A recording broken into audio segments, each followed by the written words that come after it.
Assalamualaikum warahmatullahi wabarakatuh. Salam guru penggerak, tergerak, bergerak, dan menggerakkan.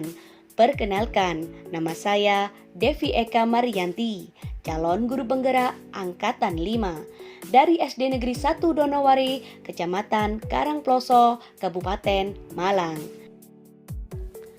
Ki Hajar Dewantoro, namanya bergema dalam jiwa pendidikan Indonesia. Kodrat-kodrat manusia didorong dan dikembangkan dengan maksimal untuk mencapai keselamatan dan kebahagiaan yang setinggi-tingginya sebagai manusia dan sebagai anggota masyarakat. Itulah tujuan pendidikan menurut Ki Hajar Dewantoro.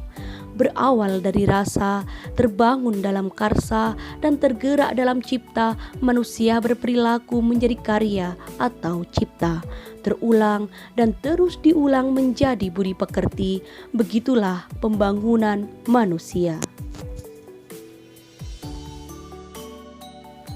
Inti filosofi pemikiran Ki Hajar Dewantoro adalah pendidikan adalah tempat persemaian segala benih-benih kebudayaan. Melalui pembangunan manusia, segala perilaku dan kebudayaan dibangun. Untuk membangun sebuah negara, maka diperlukan membangun manusianya. Ada beberapa prinsip pendidikan menurut Ki Hajar Dewantoro.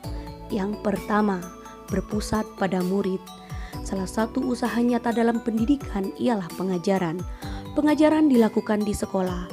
Pendidik sebagai pemimpin kelas harus merancang pembelajaran yang berpusat pada murid, dari murid, oleh murid, dan untuk murid.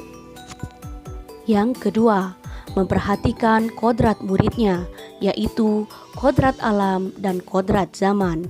Pendidikan yang diberikan haruslah sesuai dengan kodrat zaman saat anak bertumbuh dan harus sesuai dengan budaya atau kodrat alam di mana murid dibesarkan. Mendidik anak-anak pada tahun 1945 akan berbeda dengan mendidik pada tahun 2022. Prinsip yang ketiga yaitu pendidikan harus memerdekakan dan tidak memaksa.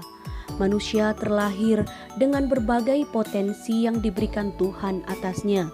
Ada yang baik pun ada yang buruk. Pendidikan diberikan agar manusia dapat menebalkan potensi kebaikan dalam dirinya, memiliki penangkal atas apa-apa yang buruk yang ia temui. Bahkan pendidikan pula yang membuat manusia mampu menahan segala nafsu untuk berbuat yang tidak pantas melawan nilai-nilai luhur kemanusiaan. Prinsip yang keempat yaitu pendidikan berupa tuntunan. Tuntunan yang dilakukan seorang pendidik tidak dapat dipaksakan.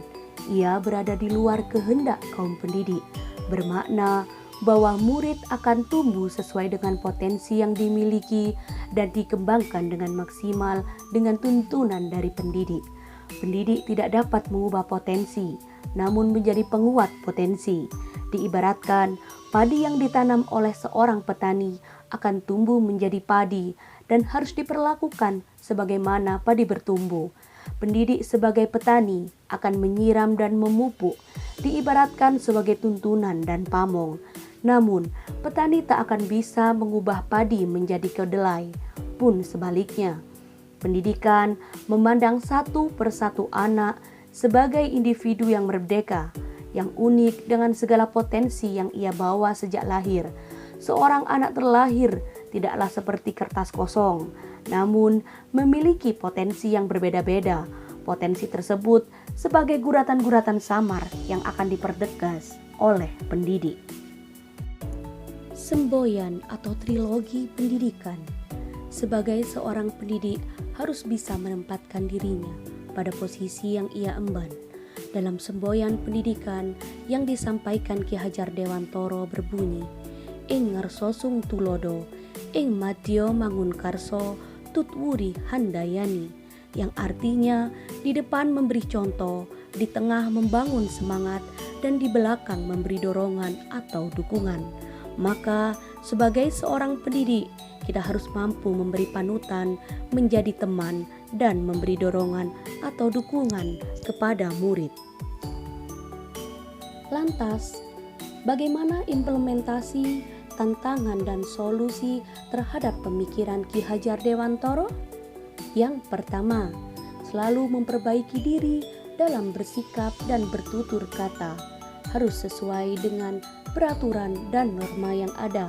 Yang kedua, meningkatkan dan mengembangkan kompetensi dengan mengikuti kegiatan-kegiatan keprofesian seperti saat ini yang sedang saya lakukan, mengikuti program pendidikan guru penggerak Angkatan 5. Yang ketiga, merancang strategi pembelajaran yang menyenangkan dan mengaktifkan murid.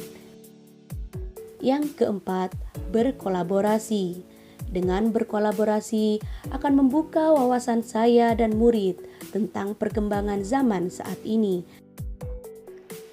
Demikian pemaparan singkat tentang filosofi pemikiran Ki Hajar Dewantoro sebagai tugas demonstrasi kontekstual. Semoga bermanfaat. Wassalamualaikum warahmatullahi wabarakatuh.